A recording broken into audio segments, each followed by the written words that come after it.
केदारनाथ उपचुनाव के नतीजे ने साफ कर दिया है कि बीजेपी की रणनीति रंग लाई है।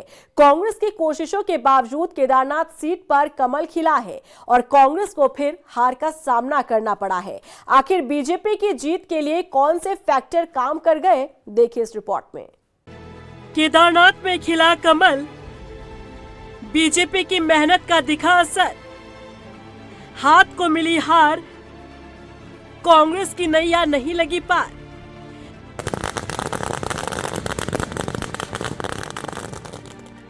जिंदाबाद, बधाई हो, बधाई हो, बधाई हो, बधाई हो। केदारनाथ उपचुनाव से कांग्रेस को काफी उम्मीदें थी, लेकिन पार्टी की उम्मीदें पूरी ना हो सकी क्योंकि केदारनाथ में एक बार फिर से कमल खिला है। कांग्रेस का हाथ आखिर कहां कमजोर पड़ गया, ये पार्टी के लिए मंथन का विषय बन गया है। चुनावी मैदान में बीजेपी से प्रत्याशी रही आशा नौटियाल को 23,814 वोट मिले, तो वहीं कांग्रेस के प्रत्याशी रहे मनोज रावत को 18,192 वोट मिले हैं। वहीं निर्दलीय प्रत्याशी रहे त्रिभुवन को 9,311 वोट मिले। तकरीबन 5,622 वोट से बीजेपी प्रत्याशी आशा नौटियाल को जीत मिली है। आशा नौटियाल की इस जीत को लेकर सूबे के मुखिया पुष्कर सिंह धामी ने भी बधाई दी है। बाबा केदार को प्रणाम करते हुए केदारनाथ विधानसभा की देवतुल्य जनता को भारतीय जनता पार्टी की प्रत्याशी आशा नौटियाल जी को विजयी बनाने के लिए बहुत धन्यवाद करता हूं, दिल से आभार व्यक्त करता हूं। केदारनाथ विधानसभा में मिली ये जीत, ये जनता की जीत है। हमारे प्रधानमंत्री आदरणीय मोदी जी ने जो बाबा केदार धाम का नवनिर्माण और पुनर्निर्माण किया, वहाँ के लिए योजनाएं बनाई, जो वहाँ विकास का क्रम शुरू हुआ, ये उसकी जीत है। हमारी ये जीत, ये विकास की जीत है। हमारी ये जीत राष्ट्रवाद की जीत है। हमारी ये जीत सनातन की जीत है। इतना ही नहीं, इस चुनाव में इन्होंने पूरी तरह से क्षेत्रवाद फैलाने का काम किया, जातिवाद फैलाने का काम किया। तमाम प्रकार से भ्रम और झूठ की राजनीति को जनता ने नकार दिया। कांग्रेस केदारनाथ सीट पर अपनी जीत को लेकर काफी आश्वस्त नजर आ रही थी। वजह रही मंगलौर और बद्रीनाथ में जीत का असर, तो वहीं केदारनाथ से जुड़े मुद्दों के सहारे बीजेपी पर प्रहार।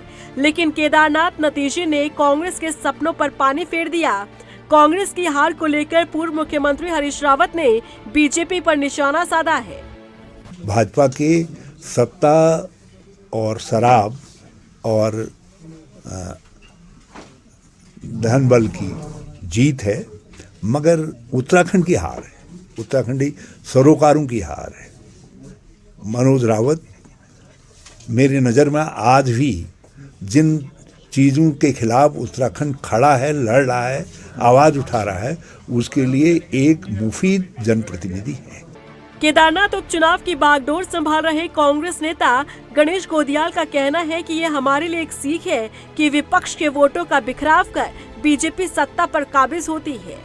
और ये नहीं कहा जा सकता कि केदारनाथ विधानसभा ने पुष्कर धामी जी की कार्यशैली पर मोहर लगाई है, लेकिन ये कहा जा सकता है कि मुख्य विपक्षी दल होने के साथ साथ हम इस बात को नहीं संभाल पाए कि जो सरकार की नीतियों के खिलाफ जो मत थे, उन 33,000 मतों को हम एकजुट रख पाए। लिहाजा ये हमारी कमी है कि हम उन 33,000 वोटों को अपने पक्ष में नहीं रख पाए। केदारनाथ उपचुनाव में बीजेपी की जीत के कई महत्वपूर्ण फैक्टर रहे। इनमें उपचुनाव से ऐन मौके पहले धामी सरकार की बड़ी सौगातें, उपचुनाव में सरकार का एक्टिवनेस, सत्ताधारी पार्टी की जीत, महिला प्रत्याशी का चुनाव लड़ना, ऐसे कई फैक्टर बीजेपी के फेवर में काम कर गए।